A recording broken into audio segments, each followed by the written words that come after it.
Hi, I'm toy collector, uber dork, and emissary of hell, Dan Umphin.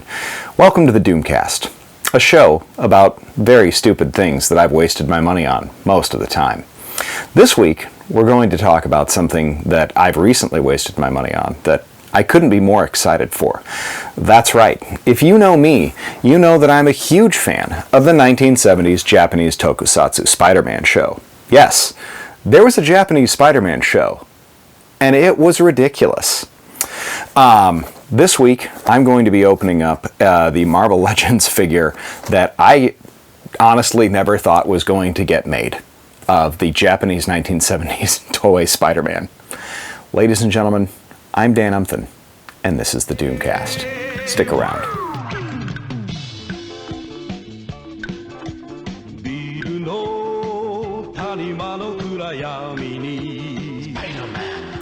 First of all, if you watch this channel, you know I am a huge Marvel Legends fan. Yes, I know you can barely see my face, but trust me, you're not missing all of that much. I am also, like I said, a huge fan of the 1978 Japanese tokusatsu Spider-Man from Toei because of its historical significance and also its absolute batshit insanity in reinventing Spider-Man. So I'm going to talk about that while I open up this figure, but I am opening this figure up on camera because a lot of people have complained recently about Marvel Legends' recent QC issues, and I want to tell you something. I haven't encountered any. I own quite a few Marvel Legends. I've been buying them for years. I have never encountered a swap in the wild, but I've also not dealt with any of the QC issues. Some minor, like tight shoulders. Other than that, not really a whole lot. No missing hands, or missing heads, missing parts, limbs that pop out, anything like that. Anyway, I could be wrong. Maybe there's a lot of people who are just a lot less lucky than I am. And maybe I'm incredibly lucky, and I just don't realize it. So, as I'm opening this, it's important to note that the 1978 Spider-Man was a situation in which Stan Lee sold some of the rights to Japanese filmmaker and TV show maker Toei,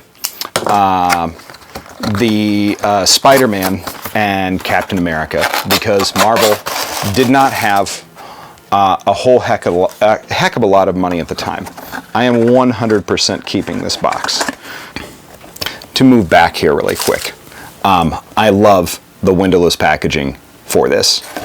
I think it actually works really well with the Tokusatsu Spider-Man, the Toei Spider-Man.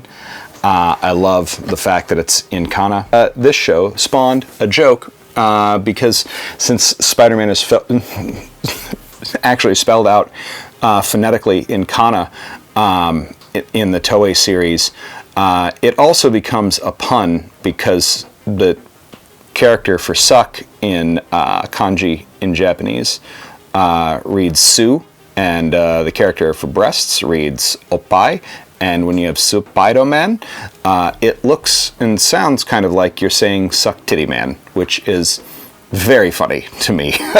So anyway, that aside, already out of the box, definitely keeping the packaging. Very excited about this. So now you'll note that they come in these little cardboard coffins that you got to crack them out of.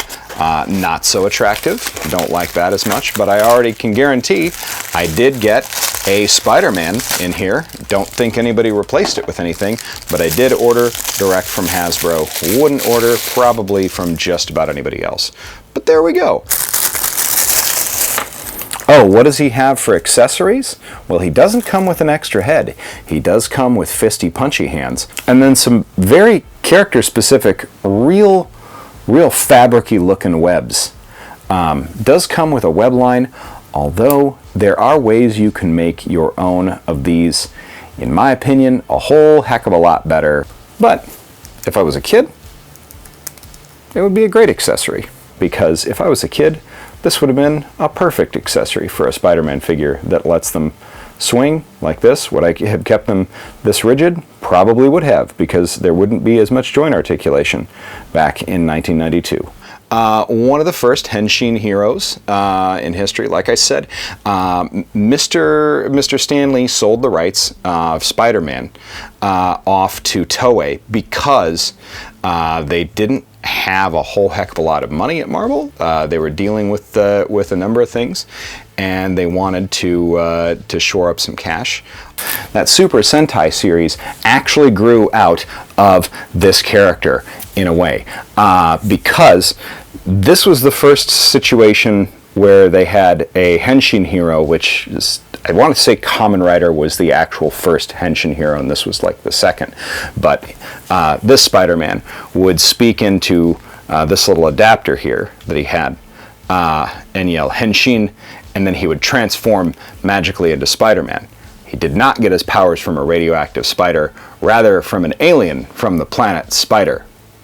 Yes, that alien injected him with memories of his planet and the ability to transform into this, and also to summon a spaceship called Marveler, which could connect with, yes, this is all real, and I know this, connect with a giant robot called Leopardon that was a leopard. Yeah, not a spider, not a spider robot. A giant leopard called Leopardon. Had a sword, even, if I recall. And I don't think actually shied away from killing people. I think he straight up murdered some dudes in the show.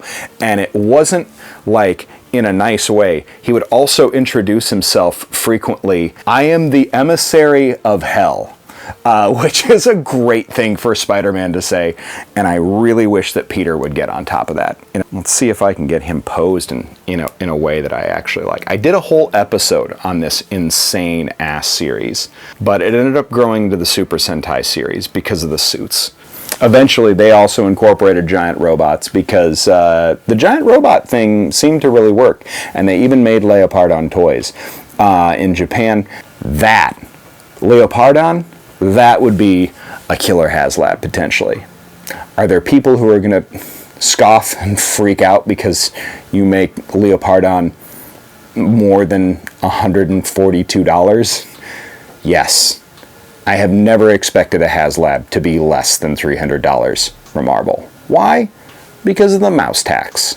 That's right. I assume the Disney license is going to be much more expensive than anything that they're producing in-house.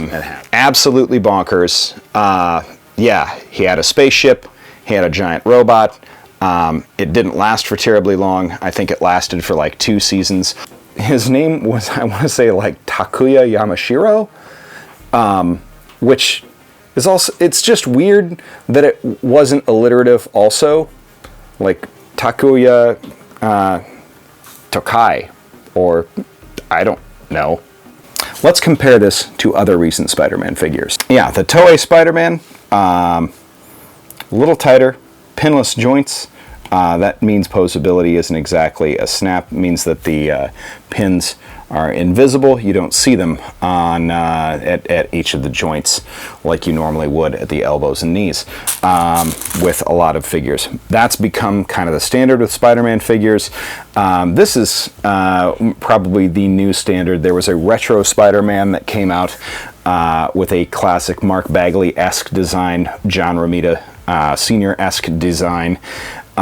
This is more along the Bagley line, and I think this is probably where a lot of Marvel Legends fans get cranky about some of the paint apps, because with these butterfly shoulders, which are great for a Spider-Man, good gracious, I wouldn't want a Spider-Man figure comic-based without him, you do get this paint that doesn't quite make the spider logo look right. However, if I'm posing them with butterfly joints that have them moving like this, I'm probably not looking at it from the back anyway. Is that a reasonable excuse for it?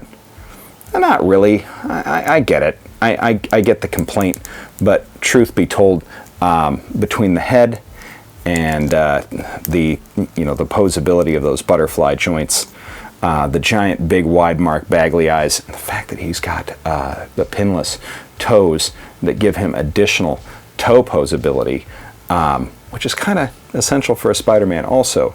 I can forgive a whole lot of that. But this isn't a review of that figure. It's just a comparison. Also, this is the Amazing Fantasy 15 Commemorative Spider-Man. Also, kind of a similar situation, penless joints, so forth. Eyes are just a little bit tighter. But with this figure, you can tell that the sculpt really is, one, original, two, based more on that Toei costume, because you can see, you know, some of the sculpted loosening in the fabric along the knees and leg joints, and even in the mask itself. It definitely looks more like the Toei the costume. You even have, and I think that there's going to be some people who are going to call this a paint app issue, but you even see the separation and the mismatch of the web lines around the neck, and that's, I think, where the mask actually would have pulled over the neck on the actor Toto.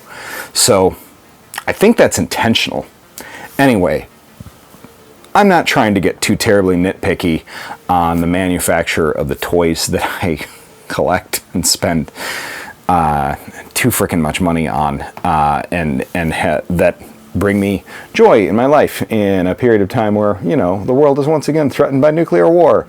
I have too many Spider-Men. I purchased a couple of the recent ones because they look pretty fantastic, but there was no question I was not going to miss getting the Japanese Spider-Man figure. The only thing I want desperately is a full-on Leopardon robot. If I can get that, I'm going to go ahead and say that, as dorky as that sounds, my life will be not complete, maybe ruined, but maybe completely ruined. We'll see. Will Marvel do a Leopardon HasLab? Probably never. Will they do another HasLab? After this year? Maybe not. They might just say, forget you guys. We're taking our toys and just going home. And I wouldn't blame them. It has been a rough year on them. But here we are. Anyway, is this a buy? I don't know. It might not be. Not for everybody. But was it for me? Oh, hell yeah. Absolutely. Is it a good show? No. It's ridiculous. But is it worth watching? Absolutely. Thanks, everybody, for checking this out. This has been the Doomcast. We'll see you again next week.